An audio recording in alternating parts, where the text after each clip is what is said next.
buenos días y bienvenidos a todos. Good day and welcome everyone. Welcome to a community that provides spiritual tools for living a happy and full life. My name is Karina Shear, and I am the spiritual director and founding minister here at the Center for Spiritual Living Puerto Vallarta. If you would like to join us for the live Zoom meeting, please contact me for the link and the password, or check on our website, www.cslpv.org, on the weekly talk section. Today is Sunday, November 5th, 2023. And our annual theme that we are continuing is Living Out Loud. The month of November is the mundane, the sacred, and the profane. Oh my. The topic for this week is the mundane. Sigh. So some suggested books for reading this month are Pleasure Activism, The Politics of Feeling Good by Adrienne Mary Brown, Be Here and Now by Ram Dass, and The Power of Now by Eckhart Tolle. So at this time, I'd like to once again truly welcome everyone, including those that are new to our teaching and to our center here in Puerto Vallarta. Whether you're here live on the Zoom call or watching the replay at a later time, we teach a philosophy that honors all faiths, all traditions. So whatever path you are on, please know that you are welcome. Everyone is welcome here, and we value each and every one of you. As I mentioned, we teach a philosophy called the Science of Mind, and it's a teaching based on the new thought and ancient wisdom. We offer spiritual tools and principles to promote personal growth. And of course, we honor diversity in all aspects so that we can see and appreciate the great oneness that exists everywhere and within everyone. When Dr. Ernest Holmes, our founder, was asked to provide a concise definition of the teaching of the Science of Mind, he replied that it is a correlation of laws of science, opinions of philosophy, and revelations of religion applied to human needs and aspirations. So each week, we offer a service with an inspirational message. If you would like to join us, then please either show up or let me know that you are coming so that we can anticipate and welcome you. And if you would like to have a one-on-one connection for a spiritual mind treatment to assist you with whatever is going on in your life or changes that you would like to make, or if there is something you would like to experience more of or less of, then please connect with me. And if you would like to commit to being a member of the Center for Spiritual Living Puerto Vallarta for this year and the upcoming year, or if you would like to be on our board of trustees, then please contact me so that you can be sent the current forms. I'd also like to remind you to like and subscribe to our YouTube page and our Facebook page. And if you're interested in learning more about the Science of Mind teaching, we are offering new courses starting this month, mid-November. We will be offering Change Your Thinking, Change Your Life, starting Saturday, November 18th. This is a 5-week course, and the information can be found on our website as well, or contact me for more information. We also have a few other interesting workshops that will be offered later this year. And please let me know if there's another specific course, a workshop, a book study, or any connections that you would like to have so that we can plan around this and plan some dates for those. So now, as we do each week, let's together review our purpose, vision, and mission statements. We have a grand purpose here each week, and that is to awaken and celebrate diversity and to love and serve our community. We do this by means of our vision, creating a life you desire. And this is supported by our mission to provide spiritual tools for personal growth and transformation. More details on these can also be found on our website. So if you are interested in knowing more, please check it out. So following the exploration of paradox in October last month, we now delve into some of the ways that we categorize life, separating and judging based on perceived importance. I'm bored. Anyone who's ever been a parent has heard that whine from a child, I'm sure. And as humans, we learn to categorize different aspects of life. We want to live in a state of constant excitement, meaningful, doing meaningful things and world-changing activities. But we find that all of these mundane things that we're doing, like washing the dishes, grocery shopping, cooking, taking out the garbage, and so on, are all so mundane. We just know that life could be so much more than if we didn't have to deal with the mundane. But what if the mundane were just as sacred and important and valuable as everything else? In The Science of Mind, Ernest Holmes wrote this: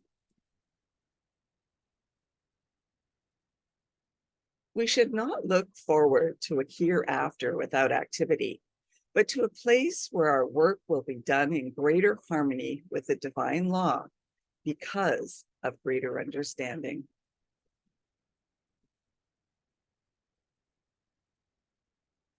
So the spiritual principles that we will be looking at are oneness, love, spiritual beings, and heaven.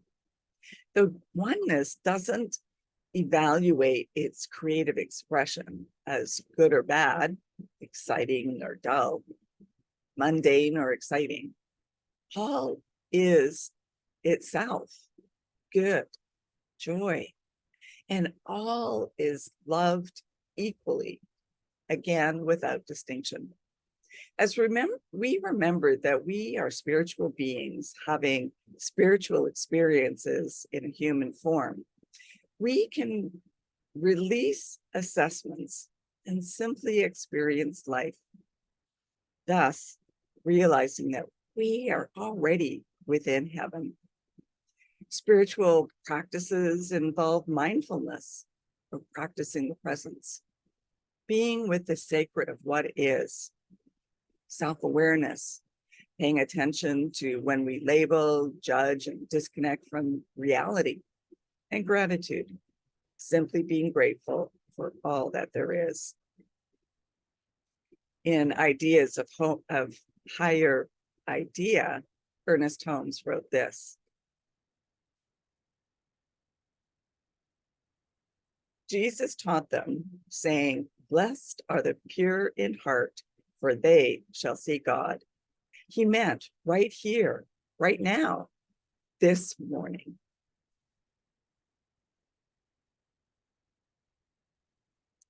So as humans, we learn to categorize, to judge, assess, and to evaluate and compare. And this is an important function of our brains. However, it can also lead to incorrect assessments, and it can cut us off from experience the moment simply as it is. In our daily lives, we determine what's important and what's not based on such categorizations. But what if we're sometimes wrong? What if those tasks that we seem to think are unimportant, boring, dull, ordinary, and mundane are actually gateways to seeing the infinite? What if these are gateways to seeing ourselves? Brother Lawrence, who wrote The Practice of the Presence of God, received many of his insights while washing dishes, cooking, and making sandals. He always began his tasks with a short prayer to God, recognizing God's ever-presence, asking for guidance in whatever task he was about to begin. What if we tried that before taking out the garbage or going grocery shopping? So a friend recently bought a knife for the kitchen on Amazon. And in the reviews, he had noticed that one had said, "This knife is too sharp. It cut me." He laughed. And the first level of consciousness focus on the reviewer. Yeah, let me start that again. He laughed about the level of consciousness focus on the reviewer and bought the knife anyway. A few days after he received it, he was drying it off and not paying attention. He cut a gash in his finger. Amid the blood and the pain, he was laughing, recognizing how his subjective mind had picked up the reviewer's thought. He also took the opportunity to recognize that the knife didn't cut him. He had cut himself with the knife. Additionally, he noticed that he had been thinking about something else and not being present while drying the knife. And this is a powerful reminder to be present. And even with the mundane things, we must be present. Ernest Holmes said this: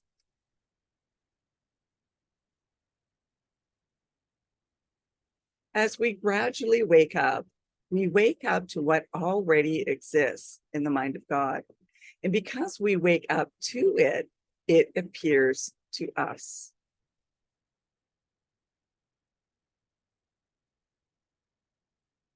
So we are conditioned to believe that our lives should be about big world-saving activities or high-impact moments of excitement. Well, have you ever put something in the microwave to reheat it and then run off to check off one more thing on your to-do list, only to forget about the thing in the microwave? It was only a moment, but we ran off to do a 5-minute chore. And now we have to start all over again. We are addicted to stimulation and experiences. We might spend 10 minutes a day in meditation, perhaps restless minds, then head out to do a busy, restless day. And finally, we fall into a restless sleep. Our thoughts are in the past or in the future, but not here and now in the present moment. Yet we know the presence is here, not somewhere out there. Can we turn in the opposite direction of our training and see the beauty and the sacred in exactly what we are doing now? Can we stop waiting for something exciting to happen and be present with what is? Take a breath and return to the now. Layman Pang wrote this: "How miraculous and wondrous, hauling water and collecting firewood."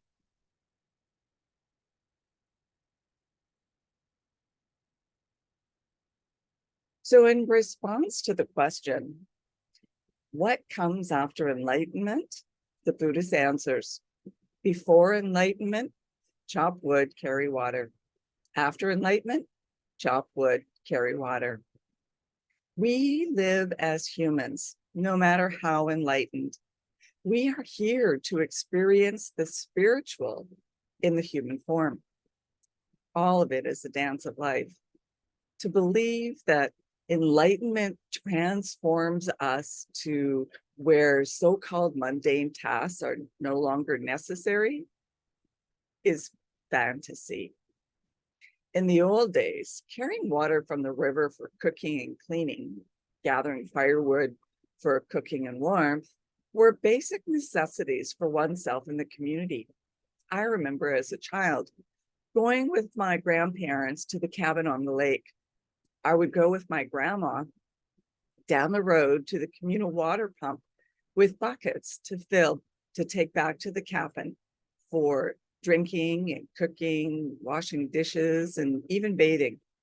And Grandpa would be out back chopping wood for the fireplace. These were part of the daily routine while staying at the cabin. And for me, it was something new and exciting. Time well spent with my grandma. I'd often ask her if I could pump the well also.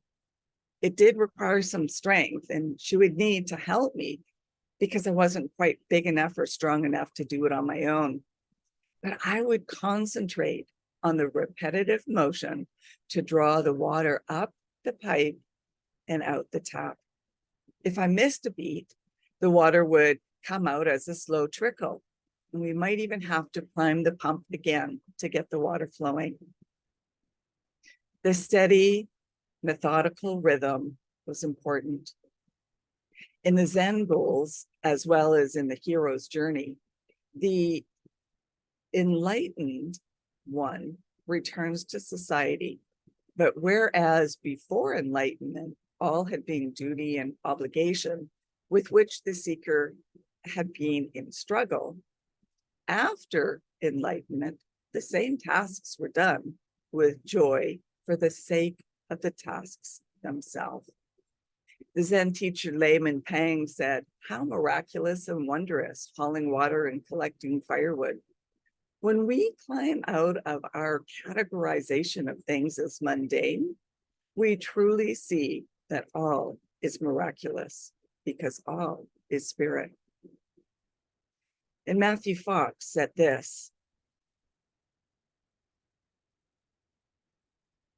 "We cannot sit passively and watch the universe happen around us or outside of us, for we, along with all other creatures, are that universe. Boredom comes from lack of participation." So maybe it would have been more boring if I sat alone in the cabin, waiting for Grandma to come back with the water that she had pumped alone. And when we rise out of our conditioning, we can look around with clear eyes, clear minds, and see what truly is. But just like climbing a tree or a mountain to gain a higher perspective, it takes effort. Old tracks of labeling things such as mundane, worldly, and unimportant will keep us bogged down in the fog of mind. Always see the grass as greener over there will keep us focused somewhere other than where we are now. If we reorient ourselves to view everything we do as a meditation, then we can begin to let go of the wandering, worrying monkey mind and let our attention gently rest right where we are. This week, set a reminder during the day to practice coming to center and just being. It may be standing in the line at the grocery store, sitting in your car in traffic, taking out the garbage, or some other mundane task. But flip your thinking around and say, this is the most important and sacred moment of my day, right here, right now. I know the oneness is right here, and I choose to notice it. Practice being here now. And I'll leave you with this final quote from John Donahue.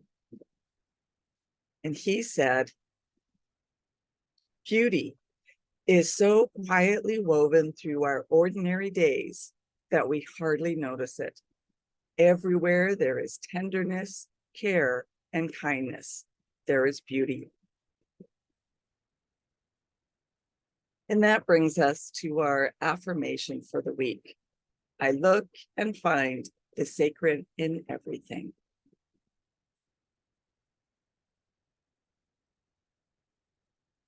So now is our time for mindful giving and financial support of our spiritual home. And we rely on your support to continue our center here in Puerto Vallarta so that we can continue offering you this powerful teaching of the science of mind. And we bless the financial gifts that you give today, no matter the amount of the donation. Your contributions are circulated with our tithing to our greater organization, which reaches out globally as well as locally. And we also tithe to a local women's shelter that allows and assists the women and children that have left an abusive home to allow them an opportunity to become grateful for the assistance to become productive and successful members of their community. So donations can be made using PayPal or Tithely from our website, www.cslpv.org.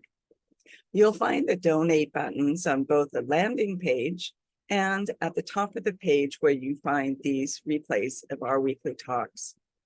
Alternatively, you can still send in a paper check by addressing it to CSLPV number 403, 2125 Birch Road, Kelowna, BC, V1Y8M1.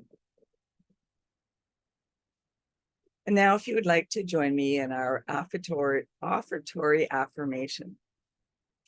I know that my giving blesses and multiplies all that I am, all that I have, and all that I give and receive. I do give eternal thanks for the abundance that is mine to share.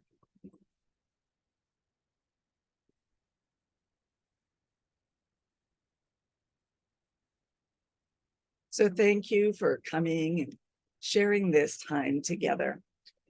And let's continue practicing peace. We can each be a force for peace and nonviolence. Our words and our actions create ripples of peace all around us and beyond. Peaceful living includes acting with compassion, kindness, and consideration. And it also includes standing up against injustice. So may peace and love be with you. Blessings to all. Namaste.